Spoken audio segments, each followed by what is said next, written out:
Hey lovely people, so I am back and today I'm just going to teach you how I make a simple sponge cake. First and foremost, I've got my bowl here on my scales. I don't know if you can actually see my scales underneath, but due to counter space in England and how you have to set up your camera and stuff, I don't think you can see it, so I'm just letting you know my scale is off and my bowl is on my scale, and I'm just going to turn on my scale with my bowl on. That is just so that it doesn't pick up the weight of the bowl whilst I'm measuring, so it's 0 now. And then I'm just gonna go and then add my butter into the bowl to weigh it out. So I'm gonna weigh out 350 grams of butter. And before I did this, I went ahead and weighed out my eggs in a bowl, so I'm going to do 350 grams worth of eggs as well.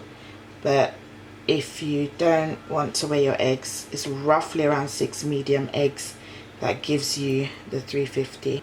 Right, so that's 350.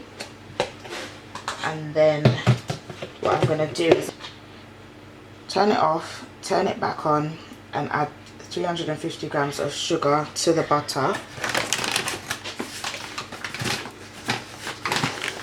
So I'm using the Tate and Lyle caster sugar. I've just got a cup measuring it out just so that I don't add too much, just pouring it a bit at a time.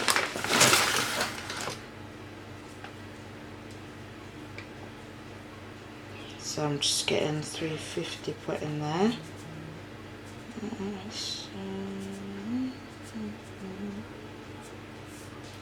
There we go. So I've already added the sugar and the butter to the container. I am going to go off camera, get my mixer and just whisk together the butter and the sugar. I'll show you what it looks like when I'm halfway through, simply because it's just going to be really noisy and I'm sure you don't want to sit there listening to a loud mixer going off. I'm going to use a hand mixer, by the way. See you guys in a bit. Right guys, so I started off on speed 1 just to show you, and then I literally just did that to make sure that everything was mixed together, and then I continued on speed 2 to then start the whipping process. And basically what you're trying to do is just whisk the ingredients together until the butter and the sugar basically starts to look a pale kind of creamy color, or near to white, literally as pale as you can get it, the better. That just means that your cakes in the end will be light, and so when you have cakes and it's too heavy and all of that, it's because the butter and the sugar weren't beaten for long enough, so it's just got that heavy effect to it. But the longer you beat it for, the obviously lighter it gets. So I'm just going to continue to do that until I'm satisfied with the result, and then I'll show you guys. Right guys, I don't know how well you can see that, but it's actually gone a pale colour. The lighting isn't very great today because I'm using the artificial light as opposed to natural daylight, which isn't very great, but there you go. So it's got a really pale colour, and then so now I'm literally going to crack my eggs and then mix them in gradually, bit by bit, and then I'll come back and show you how I'm doing that. Okay, so to my bowl I've added 4 out of 6 eggs, and then I'm just going to show you, I'm literally just going to add my whisk attachment back in there, and then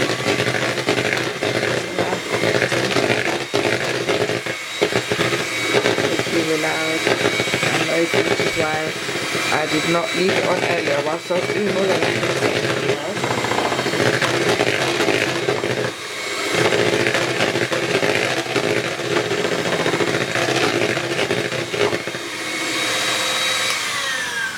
So that's that, and then I'm gonna add the other 2 eggs off camera, and then I'm going to mix them together and then we'll move on to the next.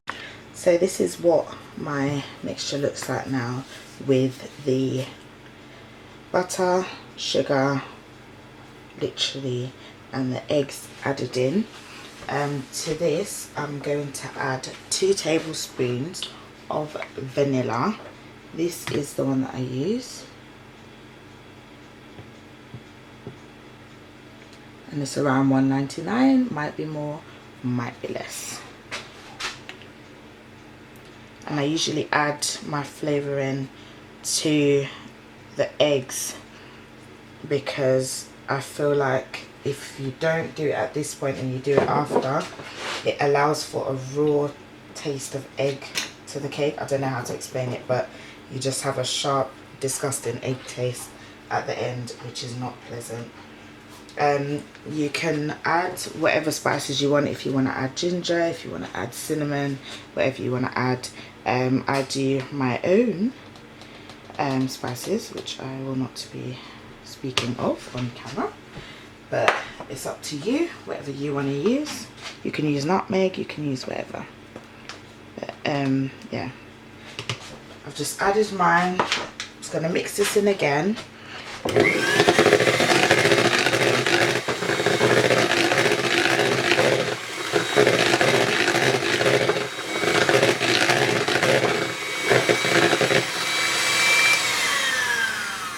So that's all done.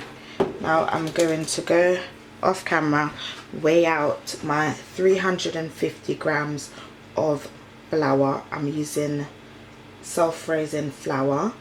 I know in some countries you guys don't actually use self-raising flour, you use plain flour and add in the baking soda and all of that, so that's up to you to do that. However, where I am, we use self-raising flour.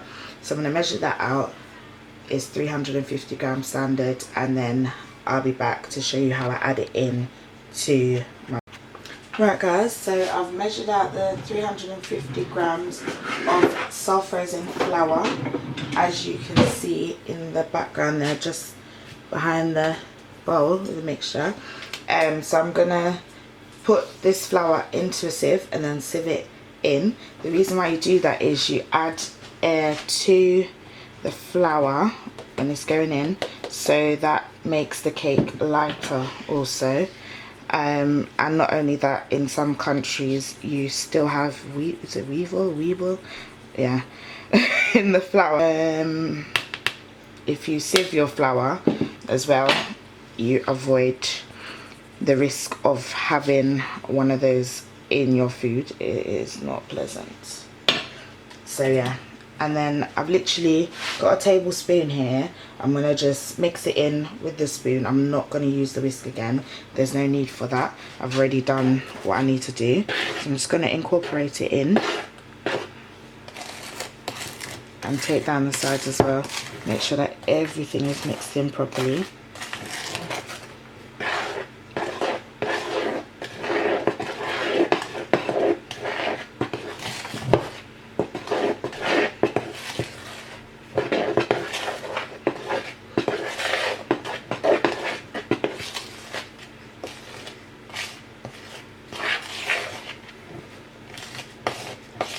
So once you finish this process, if you want to add like any flavouring or any colouring to your cake mix, this is basically the stage where you do that, because your cake mix is basically ready now to go in the oven.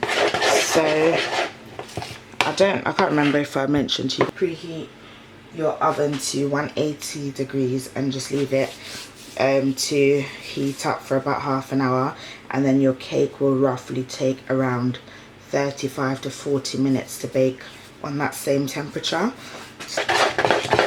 So I'm literally just going to butter and flour a baking tin. I'm using a 10-inch tin, and then I'll put that in the oven for, like I said, 35 to 40 minutes, and then once it's done, I'll show you what it looks like. Right guys, so I've gone off camera and I've greased and floured my tin. I've literally just used normal butter, baking butter, cooking, whatever butter you have, you just use that. Grease the tin and then just shake the flour around. If you want me to do a tutorial on how to do this, then just let me know in the comments below or send me an email. The link is in my about bit on the channel. So yeah, I'm just literally going to pour in my cake mix, shake it down so that it's flat at the top, put it in the oven. It's already been preheated for about 40 minutes now on 180, and I'm literally going to bake the cake on 180.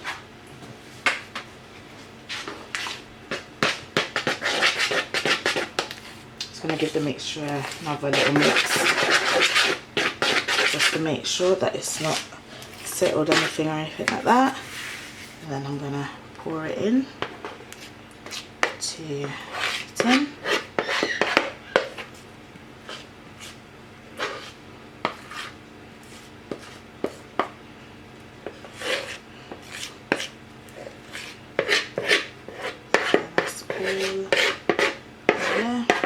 Usually I get the spatula and take out everything.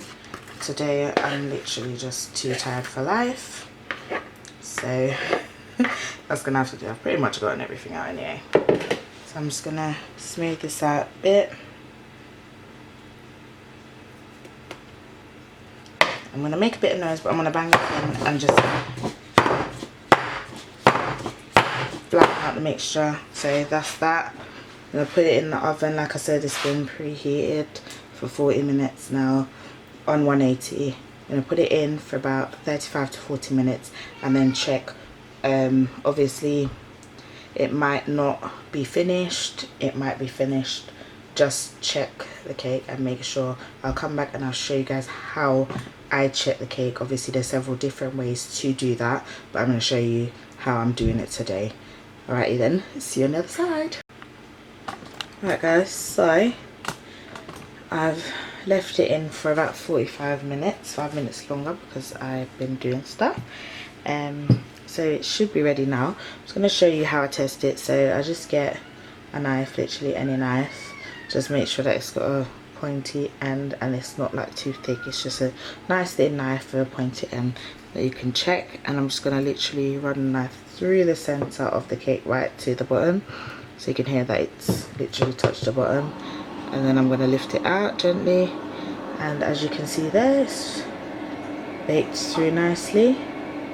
So there's no cake batter on the knife at all, it's just a bit of grease, and that is just from the butter. So there you have it, perfect sponge cake, well done. If you want to make cupcakes, you can also use this recipe for cupcakes. It doesn't matter whichever one, it works fine. So there you go, you can add your cream, icing, whatever you want to this, it'll be perfectly fine. See you guys soon, bye.